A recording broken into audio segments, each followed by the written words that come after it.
Puro hindi mo alam eh. Hindi, alam mo, ito. Meron lamang akong ipapakita sa inyo, ha? May papakita tayong isang, isang website. Facebook page. Okay? May isang Facebook page. Ito, yan, wait lang. Sandali lang. Yan. Hindi pala tayo Hapon ngayon. Dapat Espanyol tayo. Ano bang Espanyol lang, sandali lang. Eto may papakita tayo dito. Para lang ito'y post ng isang Facebook. Okay? At babasahin lang natin. Papakita lang natin para lang sa inyong kaalaman. Ayan po. Sabi dito, sa paglaki ng budget ng DPWH, yaman ng ilang kongresista lumobo rin. Sabi yan ng United Philippines Against Corruption. Ayan po. Okay? Yan po ay Facebook page. Linawin natin. Facebook page po nila yan. Ayan. Pag titingnan nyo yung Facebook page na, ayan po yung United Philippines Against Corruption. Ayan. Nakasulat po dyan. Ayan. Yung mga kanilang binubulgar. Hindi ko kilala yan. At ipapakita lang po natin. Sabi dito, matapos lumaki ang budget ng DPWH, yaman ng ilang kongresista lumobo rin. Kasabay ng paglaki ng budget ng DPWH mula 2022, lumobo rin ang yaman ng ilang kongresista kabilang ang tinataguriang The Big Six ng 19th Congress. Sino kaya ito mga ito? Mula 2022 hanggang 2025, lumaki ng mahigit 28% ang budget ng DPWH mula sa 786 billion. Grabe, no? 786 billion. Meron ba kayo nakitang malaking infrastructure project na masasabi mong worth it yung 786 na yan? Patungong 1.00007 trillion. Wow! Laki nun, ha? 786 billion. Gaano kadami yung pera na yun? Naging sabihin na natin 1 trillion.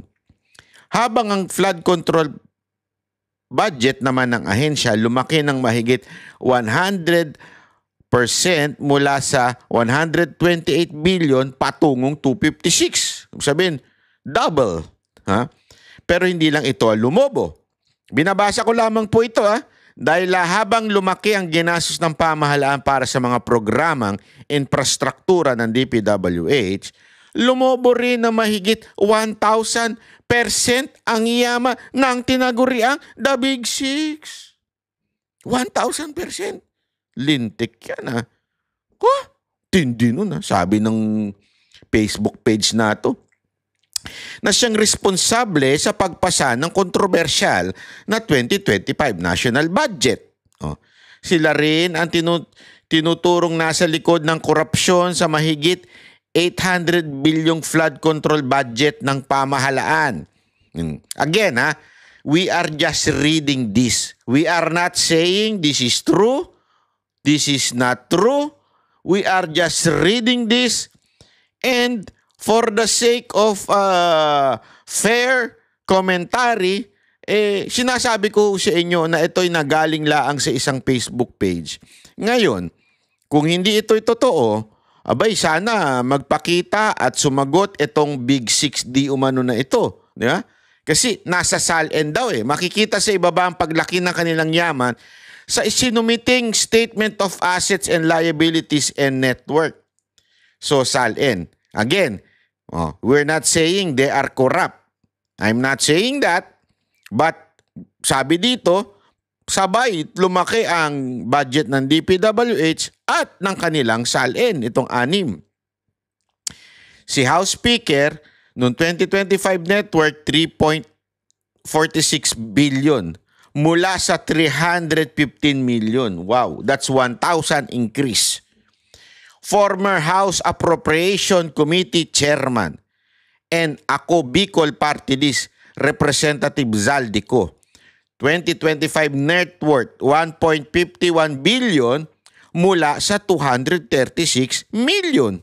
637 ang 37% ang increase. Senior Deputy Speaker and Quezon City 2nd District J.J. Suarez, ang kanyang 2025 net worth ay 2.34 billion mula sa 287.6 million. Wow. 813% increase. Si former Senior Deputy Speaker Aurelio Dong Gonzales Jr., 225 net worth, 1.3 billion mula 136 million. 956% ang increase. Wow. Former Majority Leader Manix Dalipe, from 1.49 billion, from 203.7 million, naging 1.49. Wow! Di ba? 733% increase. Construction Tycoon and CSW Party List Representative Edwin, Gargiola, from 299 million, ang kanya network, naging 2.2 billion daw. From 735% increase. Ayan o yung sinasabi ng page ng United Philippines Against Corruption. Ako, sa akin, malay nyo naman, kayo naman, inusgahan nyo kaagad na korap. Malay nyo naman, yung kanilang negosyo, kung ano man yung kanilang negosyo ay, naging successful.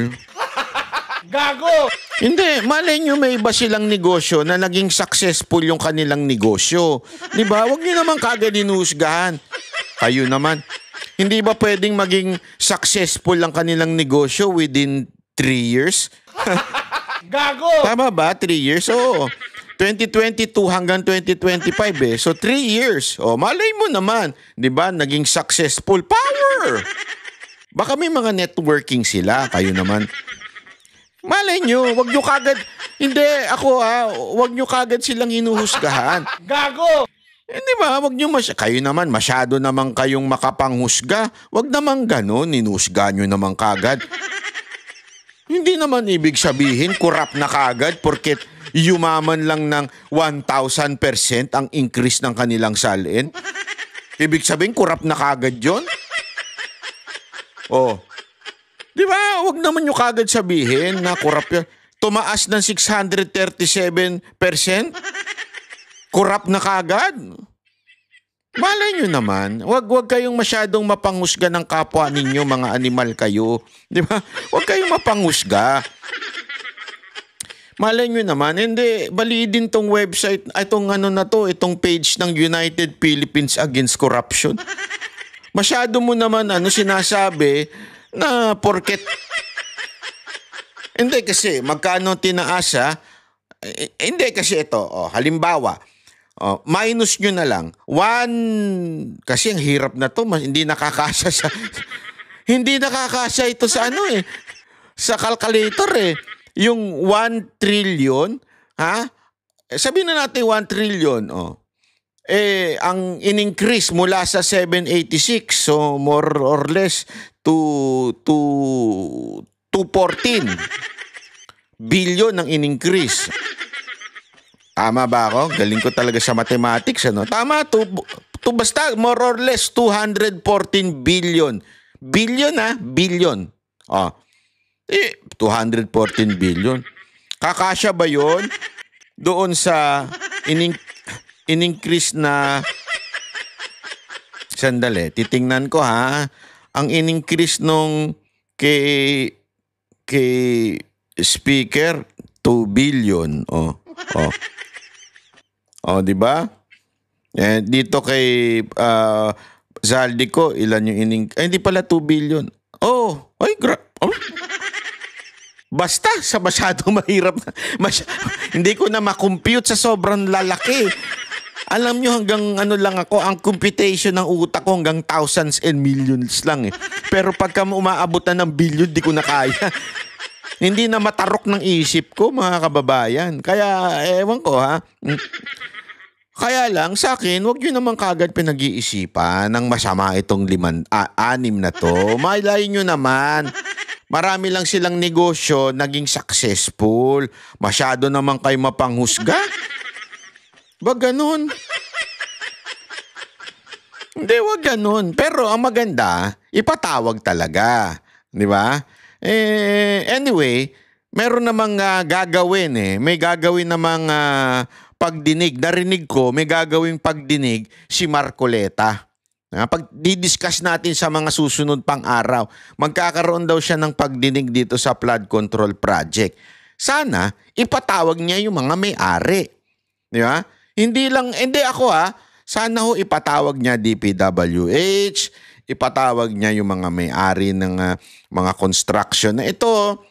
At kung merong kamag-anak ng congressman, ipatawag din niya. Di ba? Para at least patas, makita natin. Ano ba talaga? Totoo ba? Hindi kasi binastos ka rin naman nila. Senator Marcoleta noon, di ba? Binastos ka nila. Inichipwera ka now. It's your chance to shine like a bright and diamonds. Gago! Hindi, totoo. It's time for you to shine. Talaga kasi magaling. Alam mo, isang bagay na magaling dito kay Marcoleta, yung mag-research. Kasi naalala ninyo yung sa ABS-CBN nun, ni-research niya talaga eh. Yung mga alleged violation ng ABS-CBN. That's why hindi sila binigyan ng kanilang, di ba? Anong tawag mo doon? Yung, nakalimutan ko na yung exact word. Kasi nami-mix up na ako ng Espanyol at saka ng franchise. Ayun, this time, sigurado ako may research yan si Marcoleta. Ipatatawag niya yun. Naku, ang saya niyan. Masaya talaga yan. Aabangan natin yan. Senator Marcoleta, ha? Abangan natin yung mga ganyan mong patutsada.